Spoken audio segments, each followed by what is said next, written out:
ನಮಸ್ಕಾರ. ನಾನು ನಿಮ್ಮ ಭಾವನಾ ಬೆಳಗೆರೆ. ಸಾಹಿತ್ಯ ಲೋಕ ಅನ್ನೋದೇ ಒಂದು ಅದ್ಭುತವಾದ ಪ್ರಪಂಚ ಅಂತ ನಂಬ್ಕೊಂಡು ಇದರಲ್ಲೇ ಬದುಕನ್ನು ಕಾಣ್ಕೊಂಡು ಬದುಕ್ತಾ ಇರೋಂಥವಳು ನಾನು. ಇವಾಗ ಇದು ಒಂದು ಹಬ್ಬವೇ ಸರಿ ನಮಗೆ.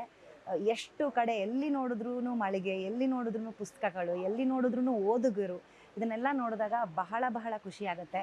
ಬುಕ್ ಬ್ರಹ್ಮ ಅವರಿಗೆ ಎಷ್ಟು ಥ್ಯಾಂಕ್ ಯು ಹೇಳಿದ್ರು ಸಾಲದು ಅಂತ ನನ್ನ ಪ್ರಕಾರ, ನನ್ನ ಭಾವನೆ. ಏನಕ್ಕೆ ಅಂತಂದರೆ ಅವರು ನಮಗೆ ಎಲ್ಲ ಪ್ರಕಾಶಕರನ್ನು ಮತ್ತು ಪ್ರಿಂಟರ್ಸ್ನು ಕರೆದುಬಿಟ್ಟು ಇದು ಇನ್ಮೇಲಿಂದ ವರ್ಷ ವರ್ಷ ತಪ್ಪದೇ ನಡೆಯುತ್ತೆ ಅಂತ ಯಾವಾಗ ನಮಗೆ ಮೀಟಿಂಗ್ ಮಾಡಿ ಹೇಳಿದ್ರು, ಅವತ್ತು ನಮಗೆಲ್ಲ ಆದದಷ್ಟಿಷ್ಟು ಖುಷಿ ಅಲ್ಲ. ಸೊ ಈ ಒಂದು ಪ್ರಯತ್ನನ ಖಂಡಿತ ಮೆಚ್ಚಬೇಕು ಮತ್ತು ನಾವು ಸಪೋರ್ಟ್ ಮಾಡಬೇಕು ಅಂತಲೇ ನನ್ನ ಭಾವನೆ. ಸೊ ಹಾಗಾಗಿ very heartily thank you to book Brahma.